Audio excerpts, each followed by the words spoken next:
Real evidence, laptop. Nagsimula ang istorya sa isang montage ng isang opisina kung saan maraming empleyado ang busy sa kani-kanilang trabaho. Ang ilan ay nagsusulat sa mga scrap papers habang ang iba ay nagtatrabaho sa kanilang mga laptops. Ang isang lalaki na may salamin ay busy din sa kanyang laptop nang biglang may nakita ang kanyang mga mata sa dingding malapit sa kanya. Nakikita niyang kakaiba ito at patuloy na tumitingin sa kanyang laptop at sa dingding pabalik-balik na kapag tataka. Ang cursor ng laptop mouse ay makikitang umaaligid sa dingding sa labas ng screen ng kanyang laptop. Hindi makapaniwala ang lalaki sa kanyang nakikita kaya inilapat niya ang kanyang mga daliri sa touchpad ng laptop at gumalaw ang cursor sa dingding. Dahil dito ay na-excite siya at napangisi. Tumingin siya sa paligid para tingnan kung nakikita rin ito ng sino man sa kanyang mga kasamahan. Ang lalaki ay nag-iisip ng isang ideya upang subukan kung ang mouse cursor ay may tunay na epekto sa pisikal na kapaligiran. Dinala niya ang cursor pababa mula sa dingding gamit ang touchpad, at pagkatapos ay itinuro niya ang paper cup sa kanyang table at pinindot ang button sa touchpad. Biglang natamba ang paper cup at natapon ang tsaa sa mesa. Nakuha nito ang atensyon ng kanyang mga kasamahan. Habang nakatingin ang mga ito sa kanya, humingi siya ng tawad at umaktong parang naglilinis ng mesa. Matapos ang matagumpay na pagsubok na ito gamit ang paper cup, naging masaya siya. Tumingin-tingin ang lalaki sa paligid at nakahanap ng isa pang bagay upang mag-eksperimento sa cursor. Napansin niya ang isang sulat sa kanyang mesa at kinaladkad ang arrow patungo dito. Habang pina-hover niya ito sa paligid ng sulat, ang pointer ay nagbago sa eye cursor pagdating sa text. Ang sulat ay tungkol sa pagkaltas ng sahod sa pagiging late niya sa trabaho. Naklik niya ang cursor dito at tinanggal ang mga nakasulat. Isinulat niya na ang kanyang amo ay isang engot at humiling na dagdagan ang kanyang buwan ng sahod. Matapos gawin ito, kinuha niya ang sulat at napalakas ang kanyang tawa. Dahil narinig siya ng mga katrabaho ay nabahala siya at huminto. Ang mga taong ito ay nagtatrabaho ng 9 AM to 5 PM, kaya siguro hindi nila alam kung paano tumawa. Kasunod ng kanyang mga eksperimento, lumabas ang lalaki na may hawak na misteryosong laptop. Habang naglalakad siya sa pasilyo, nakita niya ang isang magandang babae na nagtatrabaho sa katabing silid. Umupo siya sa upuan sa harap ng kwarto nito, mula sa isang lugar kung saan niya ito makikita. Nagkunwari siyang nagtatrabaho sa laptop ngunit sinimulan niyang sumilip ng palihim. Dahan-dahan niyang inilabas ang cursor sa laptop at ibinaba sa mesa patungo sa silid. Habang hinihila niya ito pataas sa kanyang mesa, lumingon ang babae sa harap upang kunin ang kanyang mga papel, at ang lalaki ay napatitig sa kanyang palda.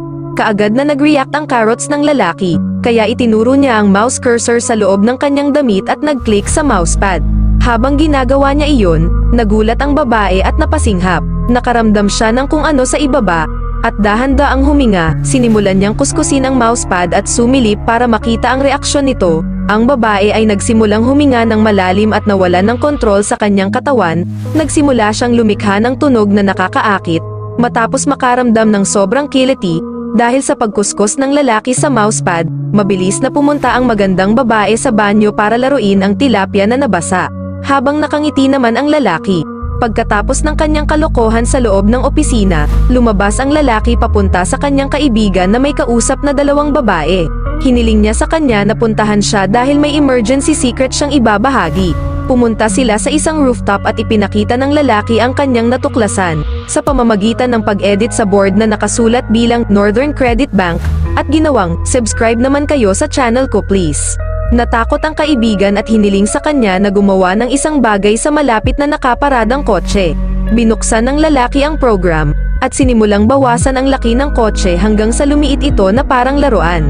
Ang kaibigan ay sobrang nasabik at sinabi sa kanya na hindi siya makapaniwala sa kanyang nahanap. Sinabi niya na nagbibigay ito sa kanila ng unlimited opportunities at magagawa nila ang anumang bagay. Habang patuloy na nagdadaldal ang kanyang kaibigan, kinopya ng lalaki ang isang dingding ng isang bahay at idinikit ito sa isang bintana upang saraduhan.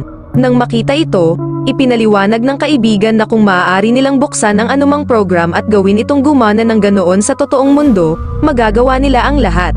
Sa puntong ito, ang lalaki ay nagsimulang tumingin sa kanyang kaibigan na may hindi mapakali na tingin. Sa lower ground, bumalik ang may-ari ng kotse at hindi nakita ang kanyang sasakyan. Nang tumingin siya sa ibaba, nagulat siya nang makita ang isang laruan na katulad ng kanyang kotse sa lugar kung saan siya nakapark. Samantala, mas nagiging ambisyoso ang kaibigan na kaya nilang gawin ang anumang bagay, at walang makakapigil sa kanila.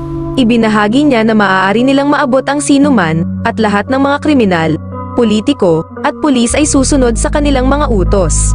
Matapos siyang marinig, ang lalaki ay nagpahiwatig na hindi niya gusto ang ideya ng kanyang kaibigan. Nagsimula na ngayong matakot ang lalaki at tumingin sa laptop. Nag-click siya sa select icon at ginagalaw ang cursor ng mouse upang e-frame ang katawan ng kaibigan. Hindi napapansin ng kaibigan at paulit-ulit na sinasabi na kapag may dumating at umatake sa kanila, buburahin nila at malulutas ang problema.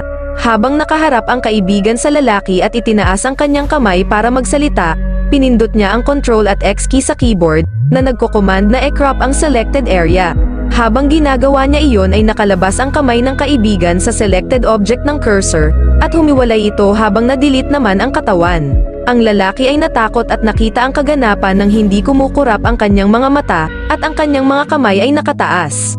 Ang kamay ay bumagsak sa ibabaw ng isang kotse sa baba na may ketchup na lumalabas mula rito. Dahil sa pagbagsak, ang sasakyan ay nagsimulang mag-alarm at ang lalaki ay napatigil sa takot. Agad na nagtipon ang mga tao sa paligid ng sasakyan at nagsimulang magpanik nang makita ang kumalat na ketchup. Sumigaw sila na tumawag ng pulis at ng ambulansya habang nakatingin ang lalaki mula sa rooftop. Biglang tumingin sa kanya ang karamihan at sinabi sa kanya na siya ang may gawa nito, at sinimulan nilang tawagin siyang may saltik at nagbanta na tatawag ng pulis. Nang marinig ang mga taong sumisigaw sa kanya ay nagsimulang magpanik ang lalaki. Hawak niya ang laptop at nagbukas ng program. Pagkatapos ay tumingin ang lalaki sa ibaba at ini-select ang buong lugar, kasama ang mga nagtitipon na tao at ang kotse. Habang sinisigawan siya ng karamihan ay pinindot niya ang cut command, at ang mga tao, kotse, at ketchup ay agad na nawala. Hinahanap sila ng lalaki sa lahat ng panig at nagulat sa kanyang sarili. Habang siya ay kinakabahan, tiniklap niya ang kanyang laptop at napagtanto kung ano ang kanyang ginawa.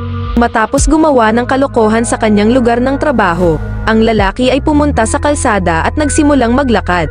Nasa gilid niya ang bag niya, at hawak sa kamay niya ang laptop. Habang naglalakad, nagmamadali siyang tumingin at patuloy na lumilingon. Maya-maya, may dumating na sasakyan mula sa kabilang direksyon.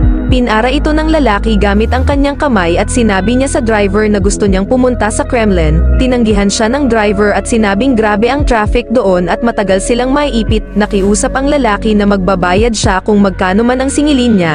Ngunit humingi ng tawad ang driver at umalis. Habang papalayo ang driver, sinubukan ng lalaki na buksan ang kanyang laptop, at agad niya itong isinara nang mawala sa kanyang paningin ang sasakyan.